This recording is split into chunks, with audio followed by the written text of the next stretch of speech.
হে everyone, কেমন আছেন সবাই? আশা করছি সবাই খুব ভালো আছেন। আমিও খুব ভালো আছি। আমি কনক চলে আসলাম আপনাদের সামনে নতুন একটা ভিডিও নিয়ে। আর আজকে ছিল সরস্বতী পুজো। তো সরস্বতী পুজোতে ছেলে এখানে রেডি হয়ে গিয়েছিল সকালবেলা স্কুলে যাওয়ার জন্য। রেডি করে দিয়েছিলাম। আর একটু তাড়াতাড়ি উঠেছিল সেই দিনকে।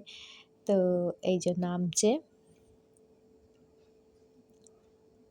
ধুতি পরেছিল আর পাঞ্জাবি পরেছিল। ও সকালে গিয়েছিল, ওর বাবা দিয়ে এসেছিল। আমি সকালে আর যাইনি। আমি ওকে আনতে গিয়েছিলাম স্কুলে। আর ওদের স্কুলে বেশ ভালোই বড় পুজো হয়েছিল। আমি তো গিয়ে দেখি ও প্রচণ্ড পরিমাণে ছোটাছুটি করছিল। তারপরে ওকে বললাম, "আয় একটু ফটো তুলি?" তো ও ফটো তুলবে না বলছিল। তো যাই হোক জোর জবরদস্তি একটু তোলা হয়েছিল ফটো। তো কিছুক্ষণ পর এই যে সবাইকে একটু দেখিয়ে দিলাম। সবাই এখানে এসে বসেছিল। অনেকে পুষ্পাঞ্জলি দিয়েছে। আমরা সেই টাইমটা যাইনি, তারপরে গিয়েছিলাম। মা আর আমি গিয়েছিলাম।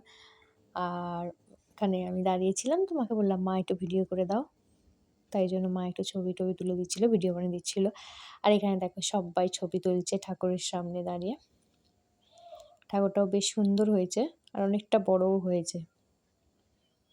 আর এখান থেকে বেরিয়ে আমরা চলে গিয়েছিলাম প্রসাদ নিতে। কারণ পাশে মানে বাইরে দিচ্ছিল প্রসাদ আরকি। পুজো হয়েছিল। স্কুলে পুজো হয়েছিল তো তার প্রসাদ। আর প্রসাদটা ছিল খিচুড়ি। তা মাও নিয়েছিল, আমিও নিয়েছিলাম। কিন্তু ছেলে খেতে পারেনি। তাই জন্য ছেলেরটা আমি খাচ্ছিলাম। আর প্রচণ্ড ছিল গরম। তাড়াতাড়ি খাওয়াও যাচ্ছিল না।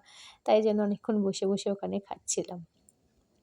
আর ওখান থেকে চলে এসে বাড়িতে এসেছিলাম। বাড়িতে এসে কিছুক্ষণ পরে আমরা আবার বেরিয়ে গিয়েছিলাম প্যান্ডেল দেখতে। আর এখানে প্যান্ডেলটা ঠাকুরের যে সিনারিগুলো করে খুব সুন্দর করেছিল।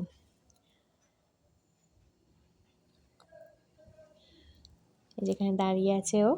ওকে বলছি তাকাও, তাকাচ্ছে না কারণ ওর আর ভালো লাগছিল না।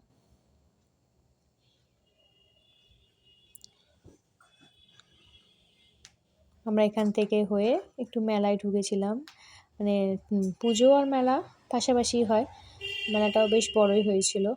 যদিও বা আমরা যখন গিয়েছিলাম তখন সেরকমভাবে দোকানপাট খোলেনি। কিছু কেমন দোকান খোলা ছিল আর বেশিরভাগ দোকান ছিল বন্ধ। তো যাই হোক, যে সমস্ত দোকানগুলো খোলা ছিল সেইগুলোরই একটু তোমাদের সাথে শেয়ার করলাম। আর এটা আরেকটা প্যান্ডেলে চলে গিয়েছিলাম। সেখানটা ছিল প্যান্ডেলটা খুব সুন্দর বানিয়েছিল। মানে খুবই সুন্দর বলতে গেলে। সরস্বতী পুজোতে এরকম এত সুন্দর প্যান্ডেল সচরাচর দেখা যায় না। কিন্তু প্যান্ডেলটা খুবই ভালো করেছিল। আমরা এখান থেকে ঘুরে চলে গিয়েছিলাম বাড়ি। কিছুক্ষণ ঘুরে নিয়েছিলাম। তো চলো আজকের মতো ব্লগসটা এখানেই শেষ করলাম। সবাই খুব ভালো থাকো। আর লাইক করো, একটা শেয়ার করো অ্যান্ড সাবস্ক্রাইব করে আমার পাশে থেকে যেও। চলো টাটা, আজকের মতো এখানেই শেষ করছি। সমস্ত কিছু তোমাদের সামনে শেয়ার করলাম। আমি যেখানে যেখানে গিয়েছিলাম কেমন লাগলো একটু কমেন্টে জানিয়ে যেও।